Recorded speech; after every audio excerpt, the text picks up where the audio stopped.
Thank you, Peter. Now, Dr. Anand Ramanan, the president of Sri Ramanasramam, is going to talk.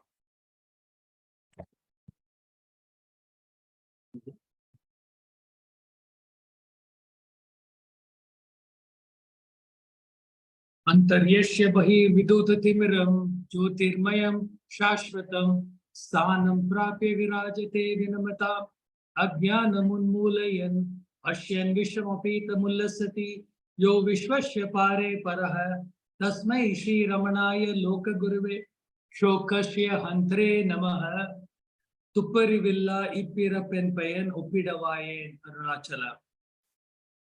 Good evening to all the fellow Atmans steeped in the rasa of Bhagavan's glory, especially to the brilliant young minds who have been enthralling us by their flawless performance.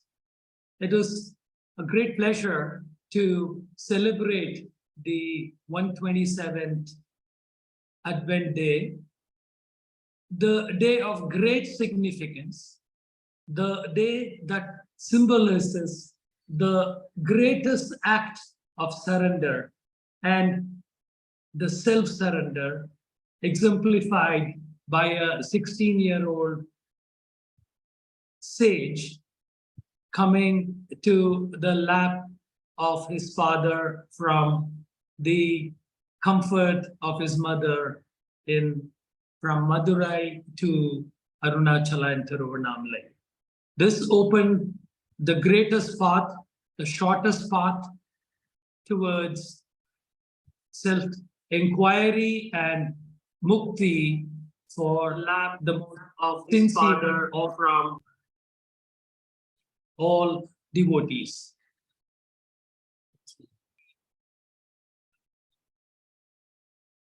Friends, on the September 1st, we had the traditional celebration of Bhagavan's advent to Arunachala. Again, it was a simple but a solemn puja, an affirmation of our commitment to the following of his teachings on that day. After the puja, we had a celebration of kinds. On that day, on most special days, the ashram cook likes to make a sambar called kadamba sambar. He likes to throw in all kinds of vegetables to make a sambar. The significance of that just struck me this morning.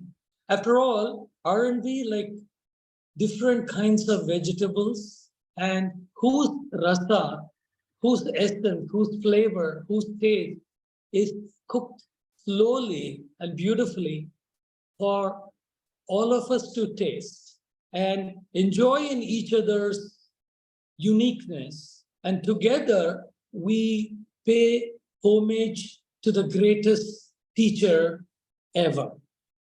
And in that way, we are not only paying a homage to Bhagavan, but in a way, we are paying homage to each other and to ourselves.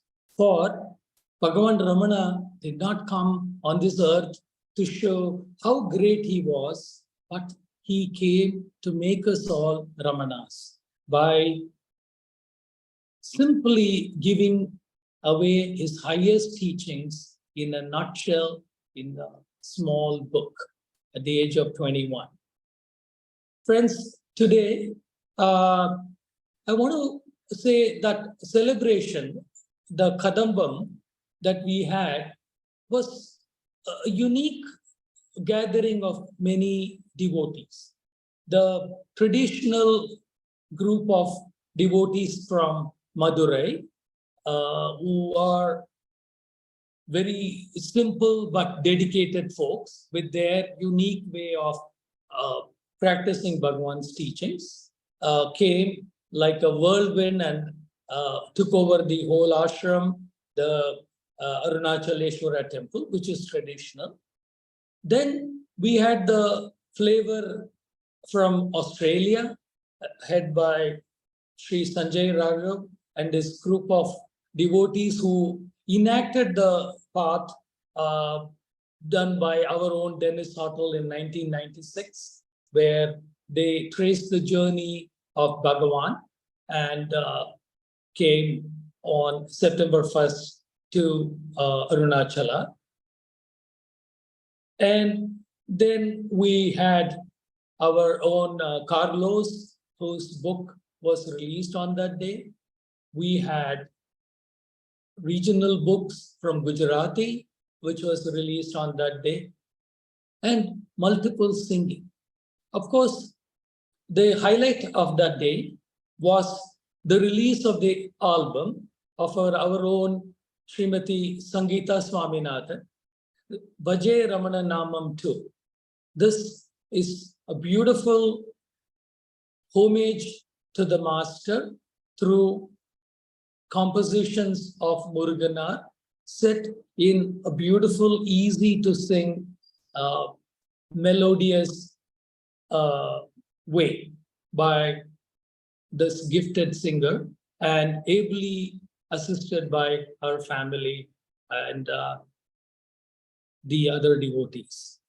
And what was also heartwarming was Sanjay Raghav also on that day released an Australian version of that book of the previous Bhaje Ramanasramam, which the devotees in Australia chanted every satsang. So every act that we perform as a homage to our master continues to gather momentum, and we don't even realize the impact of what we are doing because this is for eternity. So, friends, my talk today is on two folds. The first is why we are doing it. As you know, the younger generation, the why is more important than the how, and why we are celebrating it. And for that, I'm going to say, why Bhagavan? I'm going to read from a beautiful article by Professor Swaminathan, the greatest teacher the world has seen. And that will explain the why, some portions of it, and how and why this is important, why the service to Bhagavan is so important, and why, what you are all doing is not something that you're veering off the path of self-inquiry, but it is the greatest Guru Bhakti, that Guru Seva that you can do to Bhagavan, and that has been vouchsafed by the Master himself. And I would start by reading some sections from this beautiful essay by Professor Swaminathan. The detailed descriptions of a Jivan Mukta, as found in the Upanishads, the Gita, Viveka Chudamani, and other religious classics, were fully borne out by the experience and behavior of Sri Ramana. His act and telling expositions of Advaita Vedanta brought its truth home to the simplest of folks. Quote, the world as filled with Brahman is real as the world filled with life, but the world cut off from Brahman and regarded as self-dependent is unreal like a corpse, end of quote. The search for meaning and purpose is the search for reality. To a question of the relation between Karma Yoga and Nishkama Yoga, he gave an answer in the manner of a Zen master. Without uttering a word, he walked up the hill, picked up a stick, and fashioned it into a walking stick. He gave it to a passerby, shepherd boy, who was looking for a stick. Then he said, the making of the walking stick is Karma Yoga. The gift of it is Nishkama Yoga. The sage did not make it or take it for himself. Similarly, the making and eating of appalams served as an allegory and a sacrament. Apart from his spoken, acted, and written teachings, the simple human friendliness of Bhagavan showed the utter saulabhya, the easy accessibility of the ultimate truth. When it graciously chooses to embody itself in human form. Bhagavan was not merely a yogi or a teacher or a saint. He was a seer, a being comprehending and transcending all these lower categories. And he succeeded in being a friend of everyone, sinner or saint, prince or peasant, old or young, learned or ignorant, man or woman, cow, dog, monkey, or peacock.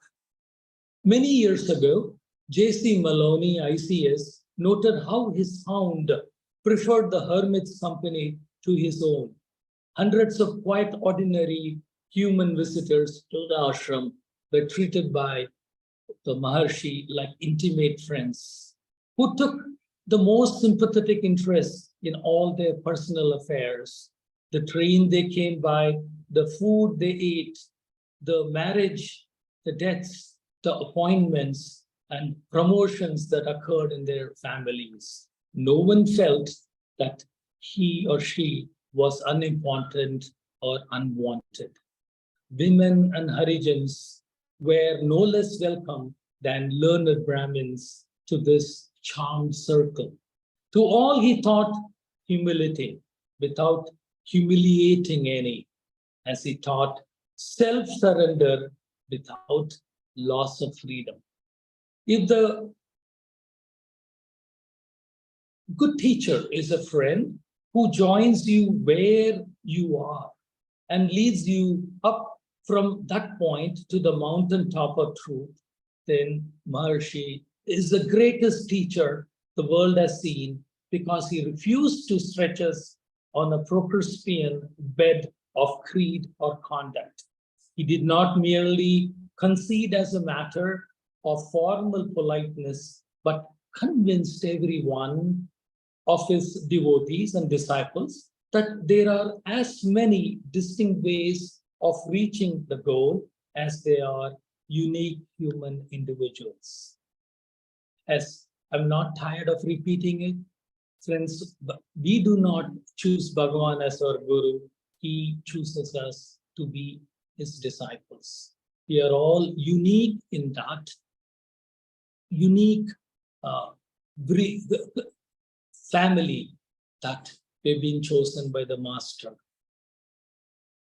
His more than mother-like tenderness made no harsh choice between one friend and another among the thousands of his friends, and his steady, calm, unfailing cheerfulness and rock-like certainty sprang from his conviction that the world process must end in the final release of all beings. Quote, when the ego rises, the mind is separated from its source, the self, and is restless like a stone thrown up into the air, or like the waters of a river. When the stone or the river reaches its place of origin, the ground or the ocean, it comes to rest. So too, the mind comes to rest and is happy when it returns to and rests in its source. As the stone and the river are sure to return to its starting place, so too the mind will inevitably at some time return to its source. Thus all reach its goal. Happiness is your nature. Is it not wrong to desire it? What is wrong is seeking it outside when it is inside. End of quote. Which guru can be so optimistic, cheerful, and so reassuring? I cannot think of anybody. All we have to do is trust every word of this unique teacher and plunge it. In his conversation with children, birds, and animals, one noticed with envy the outflow of a more active, spontaneous grace, because no doubt these unspoiled creatures were more at home in his world of intellectual joy.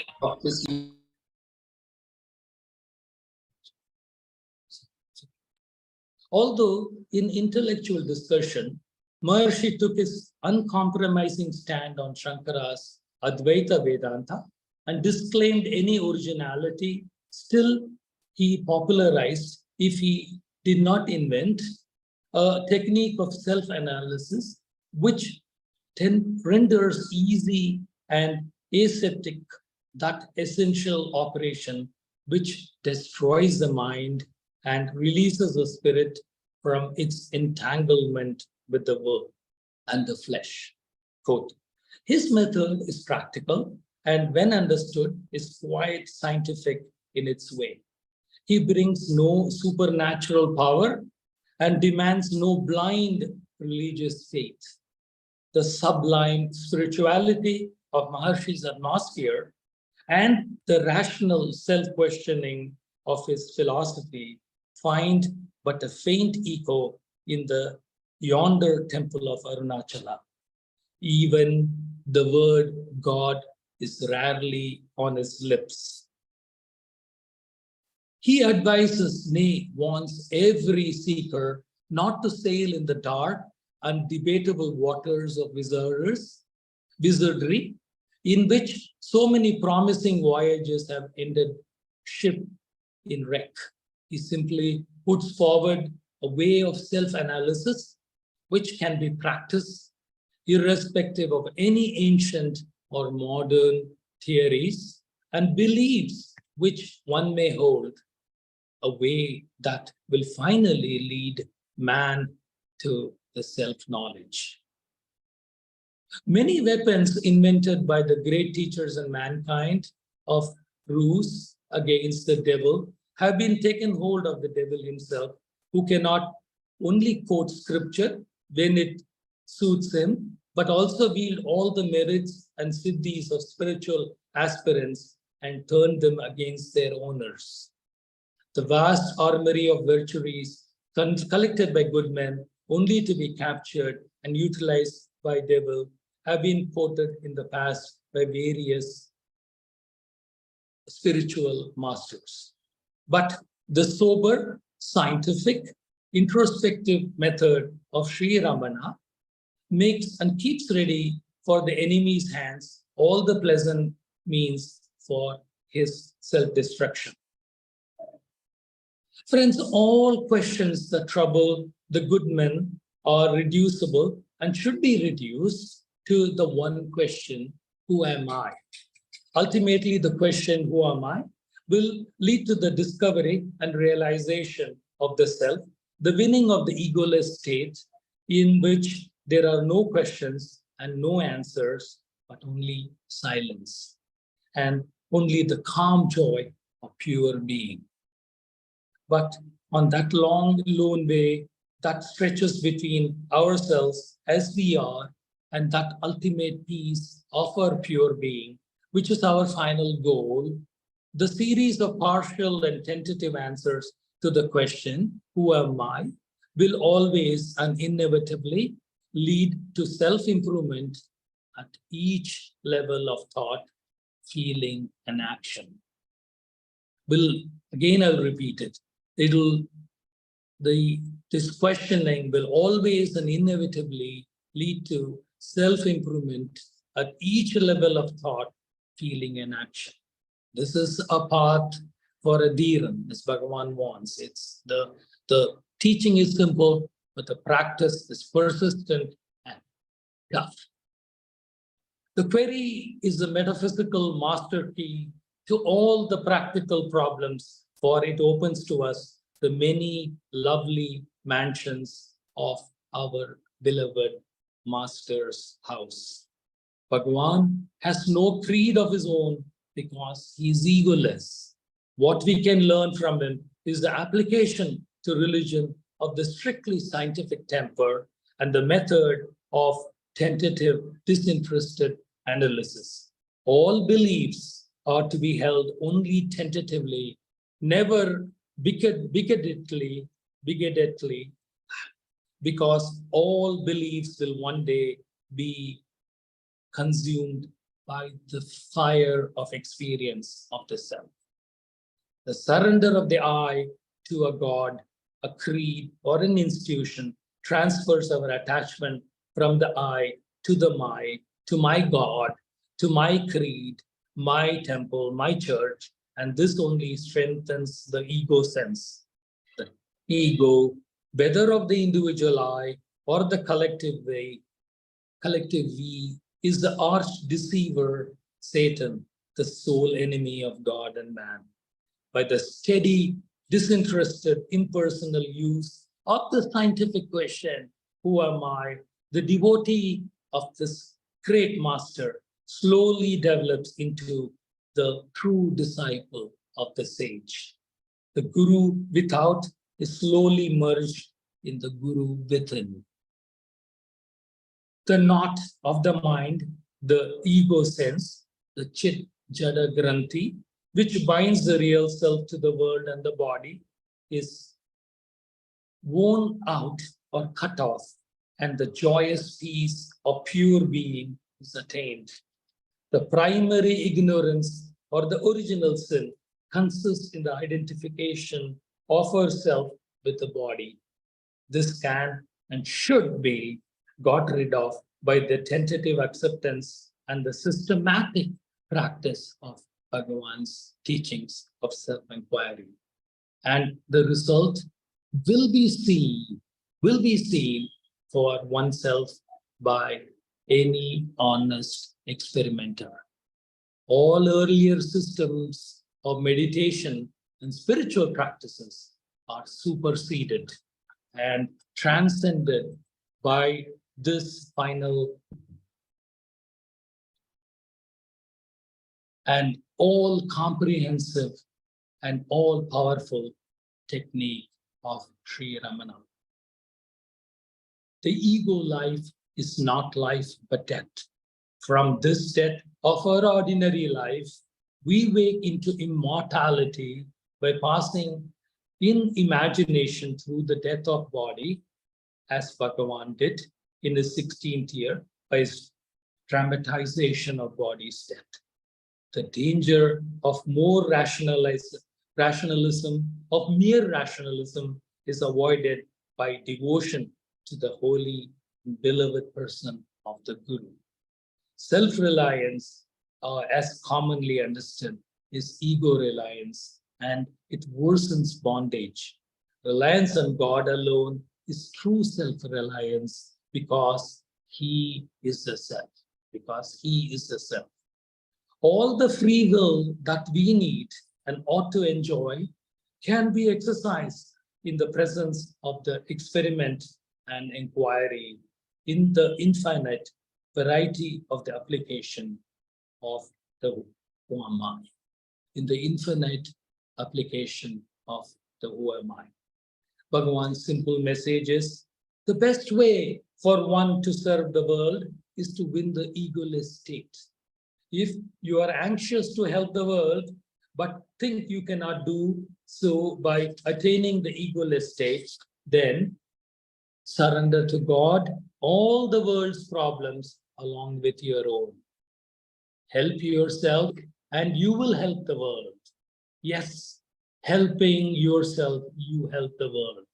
You are in the world, you are the world, you are the world, and world is in you. You do not help the world at all by watching, by wishing, or trying to do so, but by only helping yourself, that is, by realizing your perfection,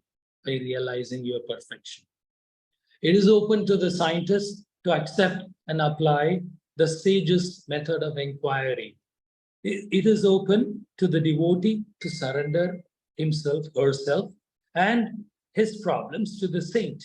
And the saint and the sage in Sri Ramana will gently draw the intellect of the one and the heart of the other towards the distant but inescapable goal of Satchitananda, being consciousness bliss. Quote Bhagavan again. That one point where all religions meet is the realization, not in some mystical sense, but in the most worldly, most literal, and everyday sense. And the more worldly and everyday practical, the better, of the fact that God is everything and everything is God. End of quote. Friends, all the time and everywhere, we should know that the feeling that the unplumbed, salty, estranging sea of samsara, the sea of samsara, is a mere surface phenomenon, and that we mortal millions are not so many separate floating islands, but parts of a simple continent, all rooted in the solid and life-sustaining ground of being. Friends, this is the greatness of our unique master. And now I'll compliment each one of you for your service to Bhagavan. You all, like various flowers in the garden that worships Bhagavan, bring unique flavor, you bring unique fragrance to this experience. And this is not me telling it. Bhagavan, in midst of many conversations, has extolled selfless service performed without the I am the doer attitude and without expectation of fruit of actions as the most effective tool to purify the mind and make it one-pointed. Yes, he was clear that karma yoga would not lead to mukti on its own. He thought that the pure mind would then have to be investigated through vichara to reach the supreme goal of realization. But he never denounced karma yoga, service, or seva. He not only exhorted us not to stop at service, he recommended dropping karma or service only for fully ripe or pure souls. For most of us still striving and trying to purify ourselves, service is also an important way. In fact, in Ulladhu Narpadu Anubandham, he says, Guru Vinodu Advaitam Seyyade. So, in fact, till you realize that ultimate stage, do not try to practice with the Guru or the truth as if you're already there. We have to be, first step is we have to be self-aware and know where we are on this path.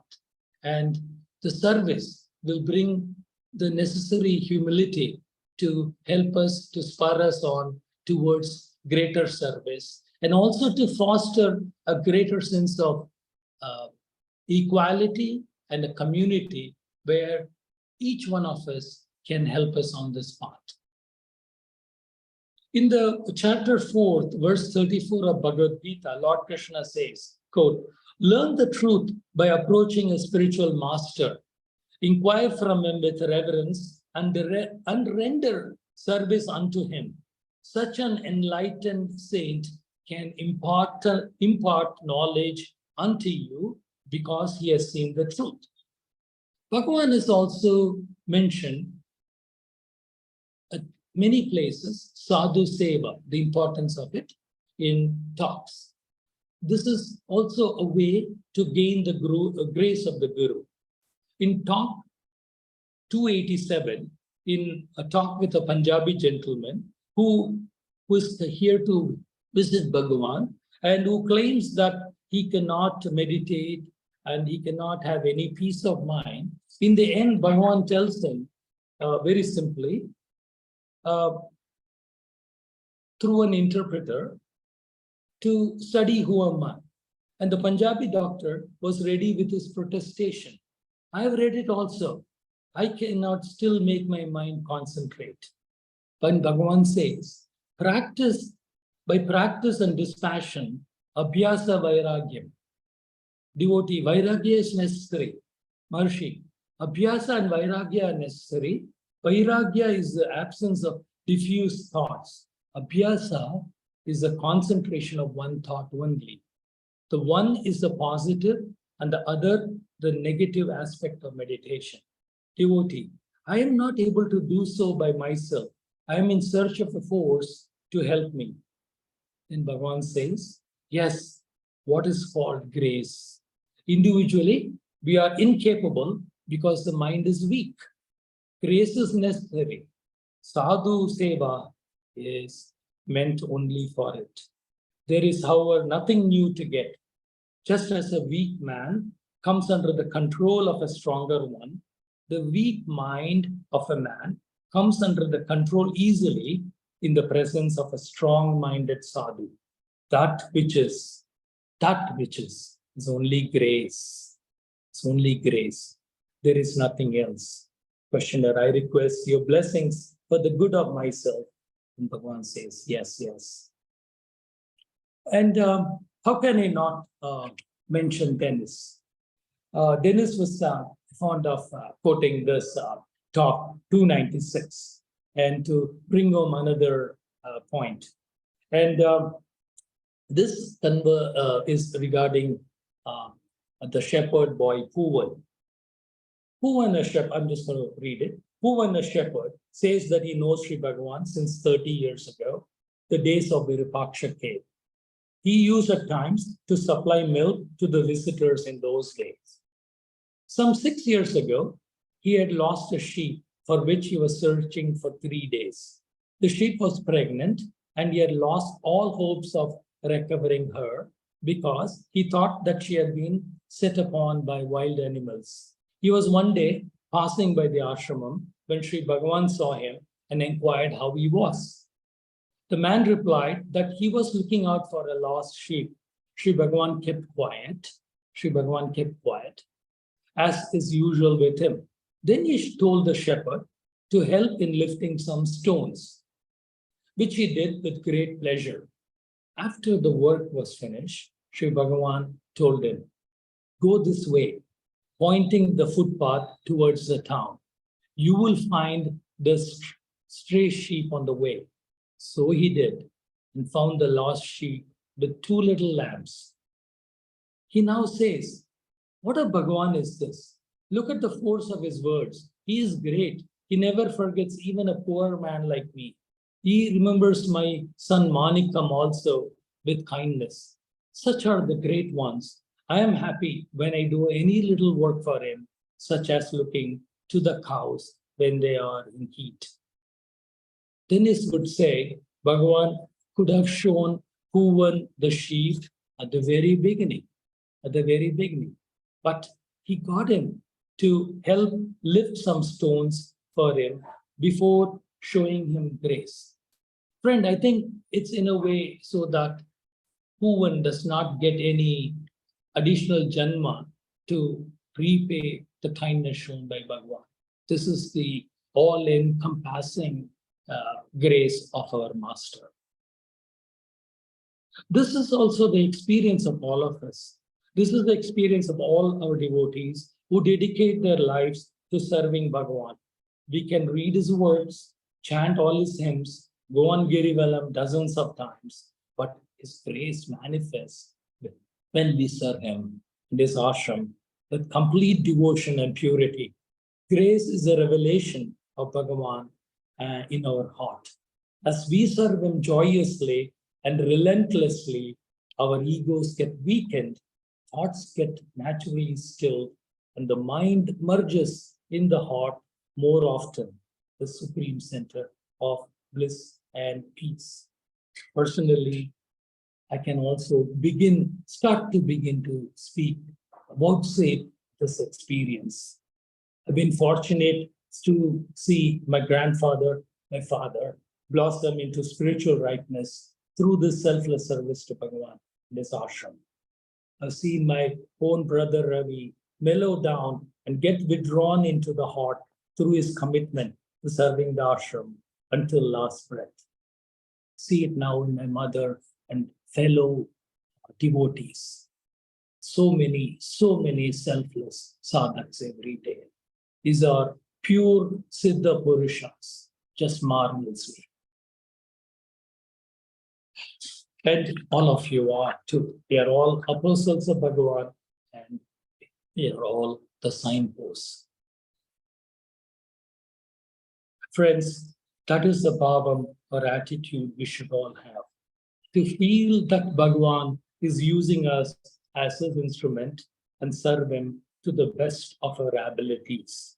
In chapter 18 of Bhagavad Gita, Lord Krishna says, for action that is in accordance with the scriptures, free from attachments and aversion, and done without desire for rewards, is the mode of goodness or sattva, the verse 23.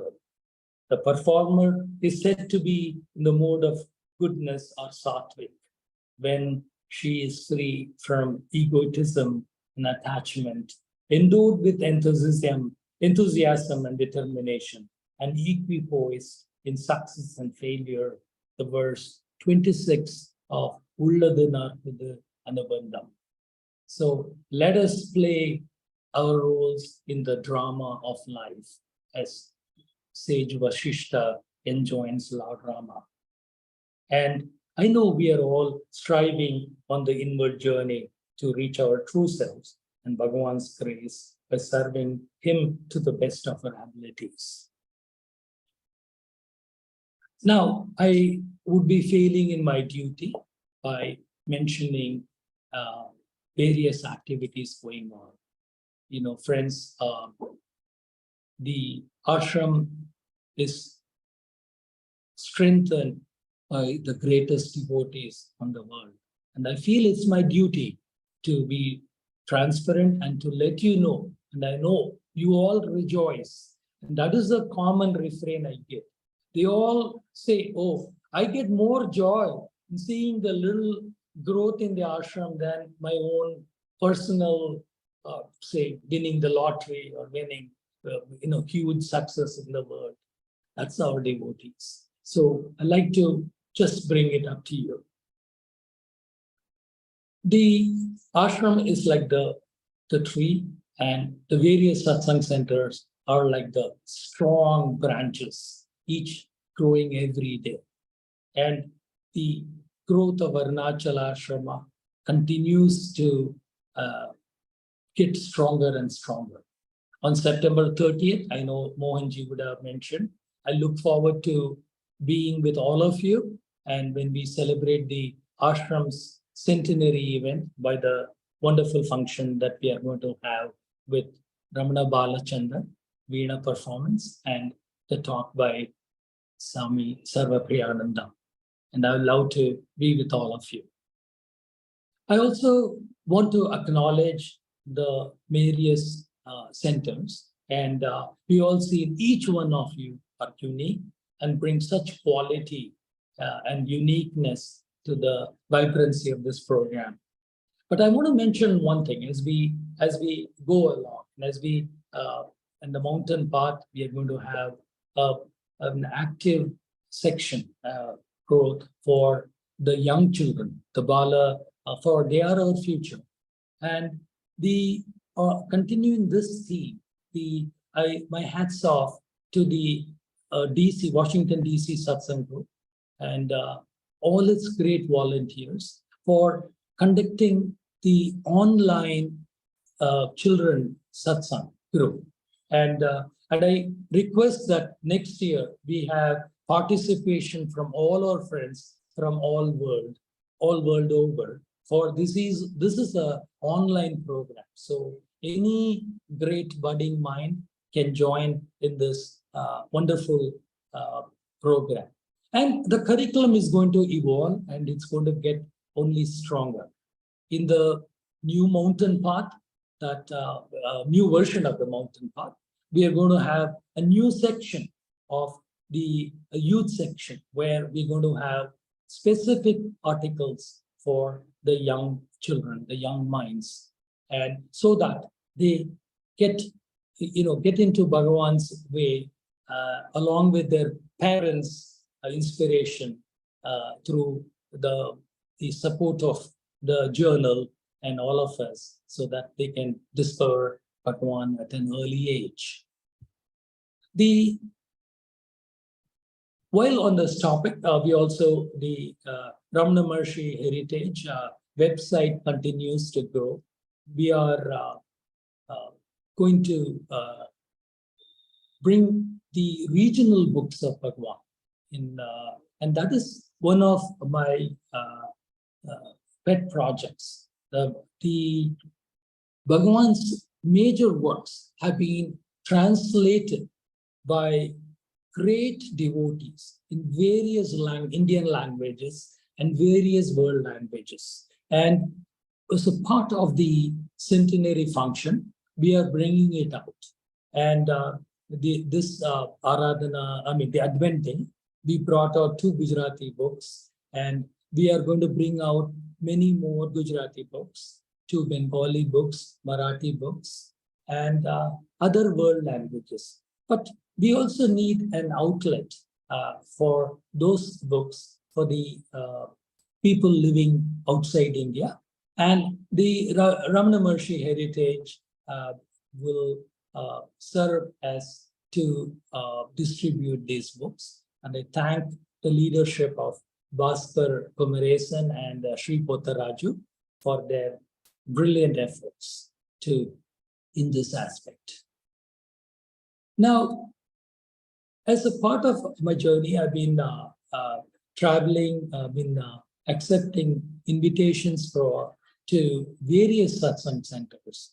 And we've been traveling in South India, in very small towns. In fact, yesterday, we had a brilliant function in a town called Tirunelveli. And before that, we had in a suburb of Chennai, we had a function. And what the uniqueness was, both these functions were held in a high school. And in both places, there were 300 to 400 high schoolers who chanted Aksharamana beautifully and sat and listened to the whole program with rapt attention. And afterwards, had some good questions to ask about the teachings of Bhagavan. So this is I feel it's a flow of a grace that is taking us on this journey. Similarly, on that part, the IIT Delhi I was privileged to be there, and to the many IITians in the audience, hats off to you. I could feel the intelligence in that place, and thanks to Bhagavan, I didn't feel that I did not belong there. And they are teaching the ethical values, and the professor in IIT Delhi has a beautiful curriculum on Who Am I, which is one of the most popular course, and the success of which is having many IIT centers to want to have that same course. And if we have to do that, we will need some volunteer devotees to offer their time to do the online teaching. And I'm sure the brilliant minds amongst you, I could draw upon some of you to help me on that part.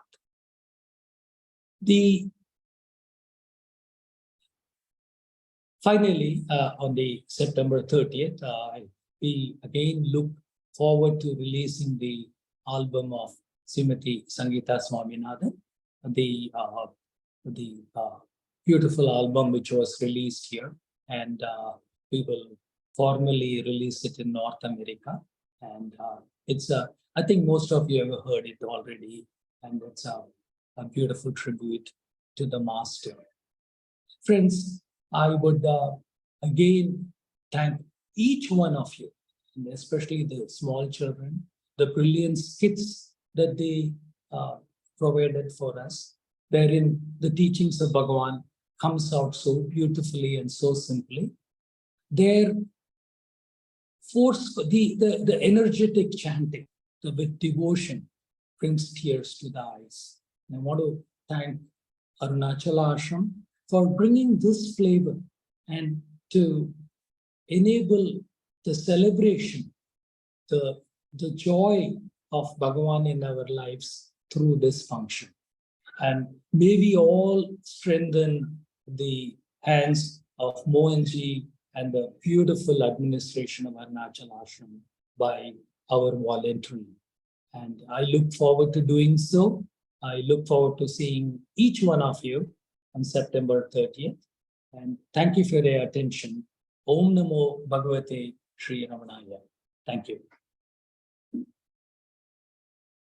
Thank you, Anand Ramanan, for your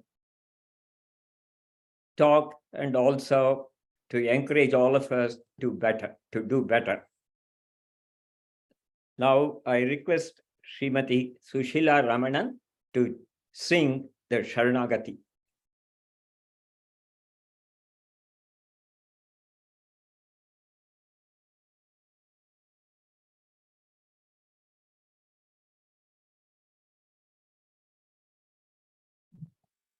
Om Namo Bhagavate Sri Ramanaya. Sarana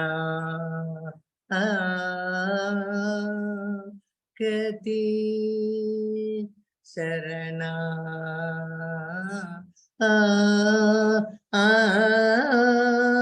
Gati Parana Saranam Agati ini puga tunaida edu ni pugala ini puga tunai dan edu ni ugalai sarana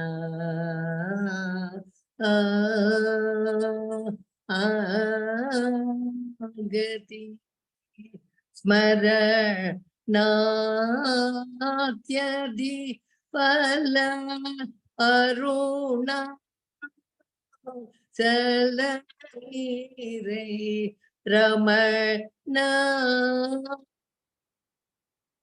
Marana Yati Pala Aruna Salanire Ramana Karuna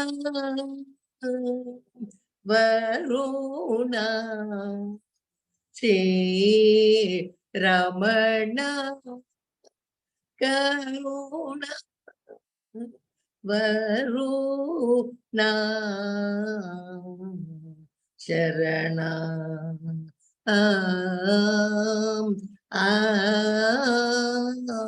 Gatim Tarunam Yedu Anro One Karune no Katve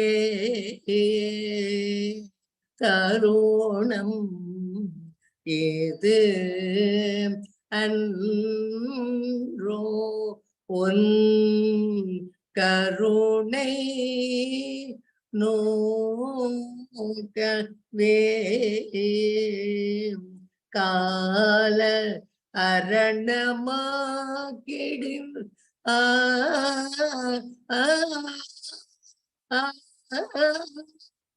Yal Cheve Kala Aranama Kidil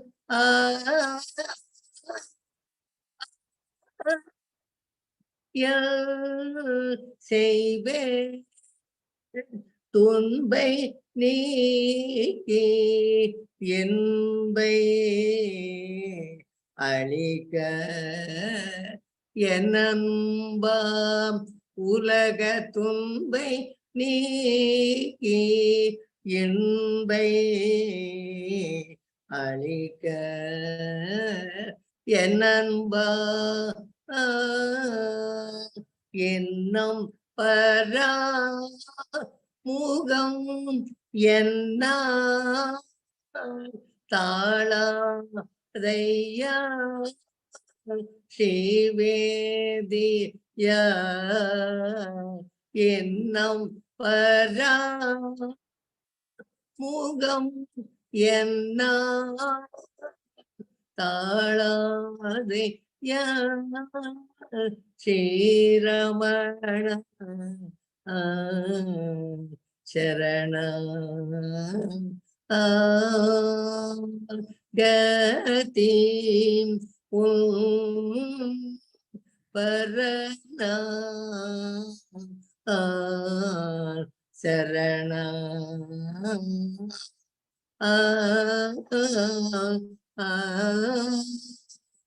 கதி. ஓம் நமோ பகவதே ஸ்ரீரமண.